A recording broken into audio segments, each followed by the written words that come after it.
तो उस पर हम क्लिक करेंगे अपने एसक्यू अकाउंट्स पे। यहाँ से हम अपना यूज़र आईडी सेलेक्ट करेंगे और देन हम अपना पासवर्ड डालेंगे। तो ये हमारे सॉफ्टवेयर का मेन डैशबोर्ड आ जाएगा। यहाँ पर हमारे पास ऑप्शन है, जिसमें एक हमारे पास ऑप्शन है रजिस्ट्रेशन में जाके हम अपने अकाउंट्स, जैसे चार्ट ऑफ अकाउंट्स है, इनके अकाउंट्स वगैरह क्रिएट करेंगे। जो भी हमारे वेंडर्स वगैरह हैं या हमारे जो भी रिसीवेबल हैं या जो भी हमारे एक्सपेंस के अकाउंट हैं, वो सारे अकाउंट जाके हम यहाँ इस जगह जाके रजिस्टर्ड करेंगे। सही है। इसी तरह एक्सपेंस के अकाउंट हो गए, इसी तरह आपके जो भी पार्टीज़ हैं जिससे आप फैब्रिक परचेज करते हैं या जो भी सर्विसेज लेते हैं, तो उन तमाम के अकाउंट्स हम इस जगह जाके क्रिएट करेंगे। सही है।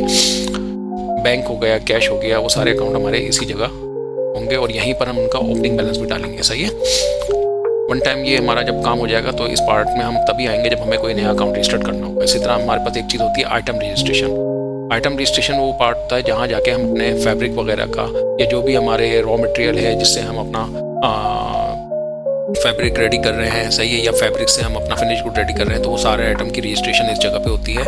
यहाँ पर हम उसको एक बारकोड भी जनरेट कर देते हैं और यहाँ पर हम उसकी जो भी टाइप है वो बताते हैं कि ये जो हम आइटम एंट्री करने चाह रहे हैं ये क्या चीज़ है, मतलब ये फिनिश गुड है, ये रॉ मटेरियल है, ये यान है, ये फैब्रिक है, तो ये टाइप हम यहाँ पे बताएंगे और इसकी प्राइस वगैरह हम यहाँ पर रजिस्टर करते हैं। तो इस तरीके से हमारा जाके ये जो है एंट्री होती है हमारे पास रॉ मटेरियल की। सही है।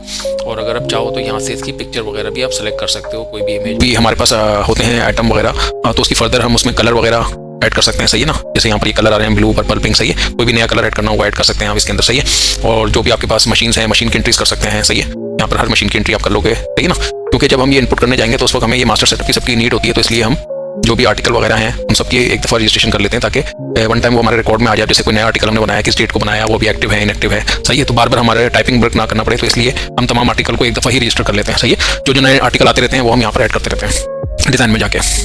इसी तरीके से अपने जो मास्टर सेटअप के अकाउंट थे वो सारे हमने क्रिएट कर लिए और अब हमें ट्रांजेक्शन के पास आना है। सही है। ट्रांजेक्शन में हमारे पास सबसे पहले हैं वॉचर्स। वॉचर्स में हमारे पास अकाउंट्स में 5 तरह के वॉचर्स हैं, जैसे cash payment, cash receive, bank payment, bank receive and general watcher. अब कैश पेमेंट वॉचर में हम जाते हैं तो यहाँ से हमारी जो भी कैश की ट्रांजेक्शन हो रही होती है उसकी पोस्टिंग हम करते हैं। सही है। यानी अगर हम किसी को सैलरी दे रहे हैं तो हम यहाँ डेबिट में सैलरी का अकाउंट या जो भी हमारे हैं अकाउंट वो उठाएंगे, क्रेडिट में अपना कैश या बैंक उठा लेंगे। सही है। और इस तरीके से हम जो उस पर्सन को सैलरी दे रहे हैं उसका नाम डालेगा, वॉचर नंबर हमारा ऑटो जनरेट होगा। सही है। यहाँ अमाउंट वगैरह डालेंगे, नरेशन डालेंगे, अगर कोई बिल पे कर रहे हैं तो बिल का नंबर क्या है वो यहाँ से डालेंगे। तो इस तरीके से हम अपने वॉचर की पोस्टिंग करते हैं और उसका हम चाहें तो प्रिंट आउट भी निकाल सकते हैं और इसी पे हम अपने साइन करवा लेंगे जो भी हमारे वेंडर हैं या किसी को अगर हम सैलरी अपने स्टाफ को पे कर रहे हैं। सही है। इस तरह ये हमारा कैश पेमेंट वॉचर है। इसी तरह से हमारा कैश रिसीव वॉचर है, यानी अगर आपका पेमेंट कहीं से रिसीव हो रही है, जैसे आप पेटी कैश के लिए पेमेंट निकाल रहे हैं बैंक से या एक्सपेंस आउट के लिए कोई भी अकाउंट से आप पेमेंट निकाल ले, तो ये हमारे पास किसी पार्टी से कैश आ गया तो उसकी एंट्री हम कैश रिसीव वॉचर से करेंगे। सही है। इसी तरीके से हमारे पास अगर हम चेक दे रहे हैं किसी पार्टी को तो उसकी एंट्री हम बैंक पेमेंट वॉचर से करते हैं। बैंक पेमेंट वॉचर में जाके हमने जो भी चेक नंबर वगैरह है वो डाल देना है और सब चीज़ डाल के इस तरीके से हमारा एक वॉचर जनरेट हो जाएगा, इस पर हम साइन करवा लेंगे पार्टी से। इसी तरीके से हमारे पास बैंक रिसीव वॉचर है, यानी अगर किसी पार्टी का चेक आया तो उसकी एंट्री हम यहाँ से करेंगे। सही है। और एक जनरल वॉचर है जहाँ से जाके हम अपनी जो भी जनरल एंट्रीज होते हैं, सही ना, जैसे सेल परचेज वगैरह की, तो वो एंट्रीज हम यहाँ से करते हैं। सही है। इसमें हम पार्टी को क्रेडिट और अपनी जो भी अकाउंट है उसको डेबिट कर देते हैं। सही है। अब इसी तरीके से हमारे पास जो भी अकाउंट होते हैं वो इसकी लेजर अगर हमें चेक करना है कि अगर हमारे पास बैंक की क्या पोजीशन है या कैश की क्या पोजीशन है, तो वो जाके हम अपने लेजर से चेक करते हैं। जैसे अगर अभी हमने जो भी एंट्रीज की हुई है उस हिसाब से हम देख लेते हैं कि लेजर हमारी क्या कैश की पोजीशन दिखा रहा है। तो इसमें देखें जो भी हम पेमेंट्स डाल रहे थे वो पेमेंट्स आती जा रही हैं, वो हमारे कैश से माइनस हो रही हैं, और अगर हमारे पास पेमेंट रिसीव हो रही होगी तो वो डेबिट में आ जाएगी। उस तरीके से डेबिट क्रेडिट आपका अकाउंट चलता रहेगा। इसी तरीके से आप किसी भी पार्टी का लेजर भी चेक कर सकते हैं कि जिन पार्टियों को हमने पेमेंट की है वो उनके अकाउंट में प्रॉपर हिट हो रही है या नहीं हो रही है। अब जैसे यहाँ पर शाहजेब, एक मेरा अकाउंट है शाहजेब का सैलरी का अकाउंट का हम लेजर देख लेते हैं। इनको हमने डिफरेंट टाइम में पेमेंट की होगी, तो अगर हमें उनका लेजर चेक करना है तो हम यहाँ सिंपल लेजर में जाएंगे, यहाँ से जाके शाहजेब का हमने अकाउंट सेलेक्ट किया और देन इनको जो भी हमने पेमेंट की हुई है उनके अकाउंट में शो हो रही है कि इनको हमने वॉचर नंबर इन वॉचर्स के अगेंस्ट पेमेंट की थी। वॉचर नंबर 36 है, जैसे ये 14,100 का वॉचर बना हुआ है तो ये 56 वॉचर नंबर है, इसमें 26,667 रुपये की पेमेंट की है। सही है। तो ये इस तरह से आप किसी भी अकाउंट का लेजर निकाल सकते हैं जिनके अंदर आपने पोस्टिंग की हुई है। अच्छा, अब हमें ट्रायल बैलेंस अगर देखना है कि सही है कि हमारी ट्रायल बैलेंस की क्या पोजीशन है, तो वो हमें कंप्यूटर सॉफ्टवेयर दिखा देता है। सही है कि कैश में हमारे पास क्या अमाउंट है, इसके अलावा हमारे पास जो पेबल है, जो हमें जिनसे हम परचेजिंग वगैरह करते हैं, तो उनके अकाउंट्स की क्या पोजीशन है, क्या डेबिट हुआ, क्या क्रेडिट हुआ, तो ये सारी चीज़ हमें सॉफ्टवेयर बता रहा होता है। सही है। डिपार्टमेंट वाइज जो भी हमने हेड बनाए हुए हैं, जैसे वेजेस, स्टिचिंग डिपार्टमेंट, इसी तरीके से जो भी हमारे एक्सपेंस हो रहे हैं, सही है ना, कॉन्ट्रैक्टर, पैकिंग कॉन्ट्रैक्टर, सही है ना, कटिंग कॉन्ट्रैक्टर, यानी जो हमारे अकाउंट बने हुए हैं इसके अंदर उन सबका ये हमें सॉफ्टवेयर बता रहा है कि किसके अकाउंट के अंदर क्या पोजीशन है, एक्सपेंसेस हमारे। इसमें हर अकाउंट का आपका हेड ऑफ अकाउंट बन जाएगा और उसी हेड ऑफ अकाउंट में आपकी सारी एंट्रीज हो रही होंगी, तो जिससे आपको पता चल जाएगा किस अकाउंट कितना डेबिट हुआ है अभी तक ना, और उसमें क्या एक्सपेंस हुए हैं, और उसका आपको अगर लेजर निकालना है तो आप लेजर भी निकाल सकते हैं। सही है। यहीं से हमारे बैंक और की जो ट्रांजैक्शन है वो भी सारी हो रही होगी, और हमें किसी भी बैंक का अपना अगर लेजर चेक करना है तो वो हम देख लेंगे। अच्छा, इसी तरीके से हमारे पास परचेज इनवाइस है। यहाँ से जाके हम फैब्रिक वगैरह अगर कभी परचेज करेंगे तो उसकी एंट्री डालेंगे। जैसे हमारे पास नया फैब्रिक आया तो हम यहाँ फाइंड सप्लायर में जाएंगे, यहाँ से हम सप्लायर सेलेक्ट कर लेंगे जिनसे आया है। उसके बाद फाइंड में जाके यहाँ से हम अपना जो भी फैब्रिक है वो सेलेक्ट कर लेंगे, सही है। और यहाँ पर हम पार्टी का बिल नंबर वगैरह डालेंगे, सही है। उसके बाद रेट, हमने जो भी रेट पर आया है हमारे पास जितनी क्वांटिटी आई है, सही है, वो क्वांटिटी आपने यहाँ पर डालनी है। उसका ऐड कर लिया हमने। इस तरीके से जो चीज़ें हैं, मल्टीपल चीज़ें, मल्टीपल डिज़ाइन आप ऐड कर सकते हैं, सही है। करके आप ऐड करते जाएं तो ये हमारा देखें एक बार परचेजिंग का बिल बन रहा है और ये हमारी इन्वेंट्री में भी ऐड हो रहा है, सही है। इसका चाहो तो आप प्रिंट आउट निकाल सकते हो और इसको हम चालान को अपने उस परचेजिंग के बिल पे लगा सकते हैं, सही ना। और ये उस पार्टी के लेजर में भी जा रहा होगा, सही है। अगर जैसे मैंने जिस पार्टी से खरीदा, मुझे इसका लेजर चेक करना है कि इस लेजर में ये हिट हुआ है, इन हुआ, तो मैं अकाउंट्स में जाके इसको चेक भी कर लेता हूँ कि इसकी क्या पोजीशन है।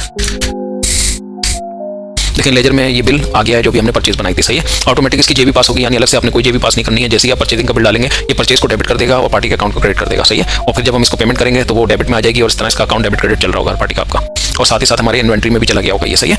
अच्छा, इसी तरह हमारे पास अगर कोई जॉब ऑर्डर बनाना है, कोई परचेज ऑर्डर है, कोई सामान के लिए आप कुछ सामान मंगा रहे हैं तो उसका परचेज ऑर्डर भी आप इससे बना सकते हैं, सही है ना। सेम तरीका होगा, आपने पार्टी सेलेक्ट करनी है, यहाँ पे purchase order number auto generate होगा। उसके बाद आपने आइटम सेलेक्ट करना है, किस चीज़ का परचेज ऑर्डर आप बना रहे हैं, सही है। आपको जो चीज़ मंगानी है आप वो सेलेक्ट कर लेंगे और देन आप उसका परचेज ऑर्डर बना देंगे। यूज़र वगैरह को ऐड करते हैं। जैसे हमारे पास कोई भी नया यूज़र आएगा तो हमने ऐड यूज़र में जाना है। यहाँ पर हमने यूज़र का नाम ऐड करना है, उसकी डेजिग्नेशन डालनी है, सही है ना।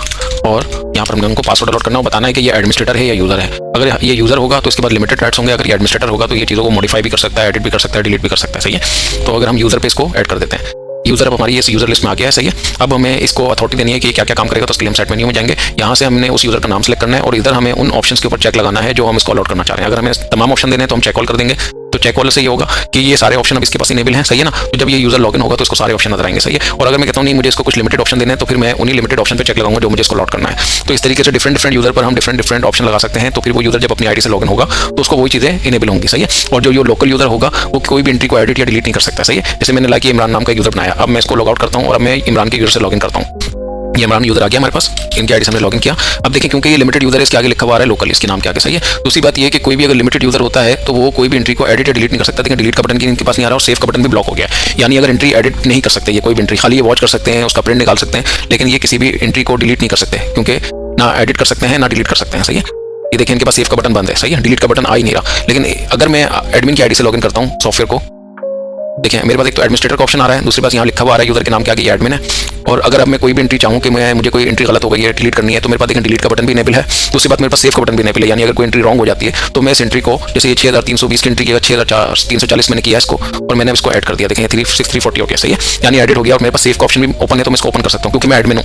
लेकिन अगर यही यूज़र लोकल यूज़र होता तो ना ये एंट्री को एडिट कर सकता था ना डिलीट कर सकता था, सही है। तो ये डिफरेंट होता है एक जो है यूज़र के अंदर कि ये जो भी हम यूज़र क्रिएट कर रहे हैं ये एडमिन है, इसको ये राइट है या नहीं है, सही है ना। इसी तरह ये जो रिपोर्ट्स है हमारे पास, अगर हम चाहते हैं कि सारी हमारी फाइनेंशियल रिपोर्ट कोई ना देखे, जो रिपोर्ट्स हम उसको अलाउ करें सिर्फ वो ही देख सके, तो वो ऑप्शन भी मैंने आपको बताया कि आप सेंड मेन्यू कीजिएगा। यहाँ पर आप कोई भी यूज़र पे से जो चीज़ें आप बंद करना चाहें आप यहाँ से बस चेक हटा दें। जब ये वो यूज़र अपनी आईडी से लॉगिन होगा तो उसको सिर्फ वही ऑप्शन नजर आएंगे जहाँ जहाँ हमने चेक लगाए होंगे, सही है।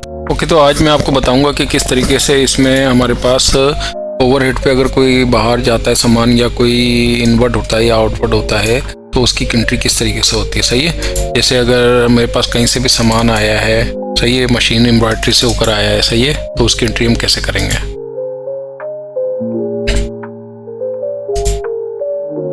कि आज हम आपको बताएंगे कि किस तरीके से हमारे पास अगर कहीं से भी कोई हमारा मटेरियल आउट जाता है या इन होता है तो उसकी गेट पास की एंट्री हम कैसे करते हैं, सही है। यानी अगर हमारे पास कहीं पे भी डाइंग के लिए अगर कोई सामान आया है या डाइंग के लिए जा रहा है तो उस तरीके से हम यहाँ पर ये हमने एक डाइंग अपनी उसको उठाया पार्टी को, उसके बाद हमने दूसरा अकाउंट क्रिएट कर दिया और हमने अपना जो भी फैब्रिक वगैरह उसको सिलेक्ट किया। उस तरीके से हमारा एक जो है ये ओवरहेड गेट पास बन जाता है, सही है, चाहे वो इनवर्ट का हो या आउटवर्ट का हो। तो उसमें जो भी है, अगर जैसे अभी एम्ब्रॉयडरी के लिए हमारे पास एक आउट गेट पास बन रहा है कि एम्ब्रॉयडरी के लिए जा रहा है सामान, सही है। तो इस तरह जितने भी हमारे पास आउट के गेट पास होंगे वो सारे हमारे इसी से सही है ना बनेंगे। और इस पर ही हम अपना जो भी आगे वर्किंग है उसको एक लॉट नंबर को हम अलॉट कर देंगे, सही है। रेफरेंस नंबर हमारा आ रहा होगा, कहाँ पे सामान आ रहा है, कहाँ से जा रहा है, सही है। इसी तरीके से हमारे पास है एक जो है ये इन आउटपुट गेट पास था, इसी तरह हमारे पास एक इनवर्ट होता है, सही है। जब सामान वापस आता है तो उसकी एंट्री हम यहाँ से करते हैं कि भाई ये सामान जैसे एम्ब्रॉयडरी के लिए गया था अब ये वापस आया है, सही है। और इसका ये प्रिंट आउट हमारे पास इन गेट पास के ऊपर लग जाता है, सही है। जैसे फिरदौस एम्ब्रॉयडरी से ये एम्ब्रॉयडरी होकर आया है, ये सही है। इसी तरह हमारे पास अगर डाइंग्स हमने दिया था वहाँ से डाइंग से हमारे पास आएगा तो सही है, उसकी एंट्री होगी, सही है। तो ये इनवर्ट आउटपुट गेट पास इस तरीके से, यानी कोई भी सर्विस अगर हम के लिए भेज रहे हैं तो हमारा इन गेट पास बनेगा जब मटेरियल हमारे पास वापस आएगा। अच्छा, ये जो हमारे पास फैब्रिक की परचेजिंग वगैरह है, ये रॉ मटेरियल जो भी हमारे पास रिसीव होगा तो उसकी एंट्री होगी यहाँ पर, सही है। जैसे अभी ये मेरे पास मुख्तलिफ़ किस्म का फैब्रिक रिसीव हुआ है तो उसकी एंट्री हमने की इसके ऊपर, सही है। तो इस तरीके से जब भी आएगा जो हमारे पास फैब्रिक है, कितना यार्ड वो आया, किस रेट पर आया, सही है, उसकी हम एंट्री परचेजिंग की इसमें डालेंगे जाके। ये हमारी रॉ मटेरियल की परचेज इनवॉइस है। इसी तरह हमें अगर फैब्रिक परचेज की रिपोर्ट देखनी है तो उसके लिए हमारे पास रिपोर्टिंग का मॉड्यूल है, यहाँ से हम अपनी मुख्तलिफ तरह की रिपोर्ट्स निकाल सकते हैं, सही है। अभी मुझे जैसे परचेज की रिपोर्ट देखनी है रॉ मटेरियल की, क्या क्या मेरे पास रॉ मटेरियल परचेज हुआ है, तो मैं यहाँ क्या यहाँ पर मैंने अपनी डेट डाली जब से जब तक देखनी है। इसमें हम पार्टी वाइज भी देख सकते हैं, कैटेगरी वाइज भी देख सकते हैं, ओवरऑल भी देख सकते हैं, सही है। तो अब जैसे मैंने ये फैब्रिक परचेज की रिपोर्ट लिया, अब इसमें जिस पार्टी से मैंने फैब्रिक परचेज किया है, जो फैब्रिक परचेज किया है उसकी क्वांटिटी किया है, कितनी यार्ड है, कौन सा कलर है, सही है, और किस कंपनी से परचेज किया मैंने, सब आ रहा है, ये देख रहे हैं। इसी तरह से आप जितने भी परचेजिंग का रिकॉर्ड है वो आप निकाल सकते हैं, सही है। इसी तरह अगर कोई रिटर्न हुआ है आपका फैब्रिक, सही है, तो रिटर्न के आपने चालान डाला होगा तो रिटर्न का रिकॉर्ड भी हमारा निकल आएगा यहाँ से, सही है, जो भी रिटर्न हुआ है। अगर ये रिटर्न का हमारे पास रिकॉर्ड आ रहा है, अगर हमारे पास रिफंड हुआ है कोई सामान, ये रिटर्न की उसकी एंट्रीज आ रही हैं सारी हमारे पास, सही है। इसकी टोटल अमाउंट वगैरह आपको नीचे मिल जाएगी, कितने अमाउंट का हमारे पास रिटर्न हुआ है सामान। तो ये चीज़ में इसी तरह हमारे पास इशू जो हमने रॉ मटेरियल किया है, कब कब इशू किया है, सही ना, और किस डिपार्टमेंट को किया है, तो इशू का पूरा रिकॉर्ड आ जाता है हमारे पास।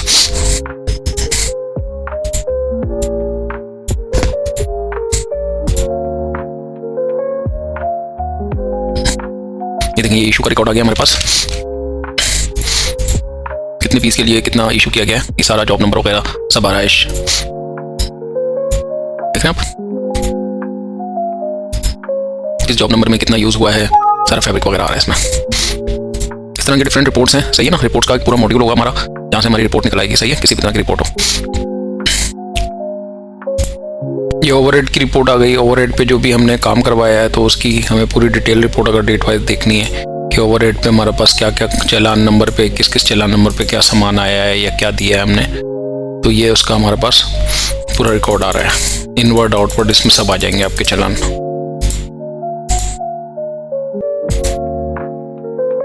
ये हमारे पास स्टॉक रिपोर्ट आ रही है, यानी हमारे पास जो रेडी स्टॉक है अभी किस किस कैटेगरी में कितना स्टॉक हुआ है, तो ये सारा कंप्यूटर हमें शो करा रहा है। जो भी हमने अपना प्रोडक्शन किया है स्टॉक, वो उसकी वैल्यू भी आ रही है और साथ में उसकी क्वांटिटी भी आ रही है कि कितनी क्वांटिटी हमारे पास अवेलेबल है इस वक्त।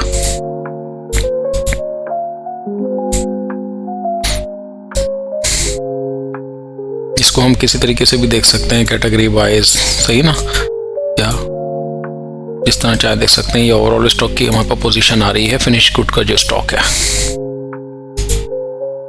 ये हमारी प्रोडक्शन रिपोर्ट आ रही है, सही है ना, जिससे हमें पता चलेगा कि डेली की क्या प्रोडक्शन हो रही है किस किस कैटेगरी के अंदर, सही है। इसमें आइटम आईडी भी आ रही है, आर्टिकल नंबर भी आ रहा है और उसकी क्वांटिटी भी आ रही है और पर पीस का रेट और अमाउंट, सही है। इस तरीके से हमें पता चलता है कि हमारे पास इस वक्त कौन कौन सी आर्टिकल की कितनी क्वांटिटी हमारे पास रेडी हो गई है। ओवरहेड पे अगर हमने कोई सामान दिया है उसमें से कितना मटेरियल हमारे पास आ गया है, कितना इशू हुआ था, कितना बैलेंस है, ये सब हमें ये इस रिपोर्ट से पता चल रहा है, सही है ना, कि ये जो हमने ओवरहेड पे अगर कोई सामान इशू किया था तो किस डेट को किया था और उसमें से कितनी क्वांटिटी रिटर्न हो गई है और कितनी अभी तक रिटर्न नहीं हुई। तो ये रिपोर्ट हमें ये सब चीज़ बता रही है।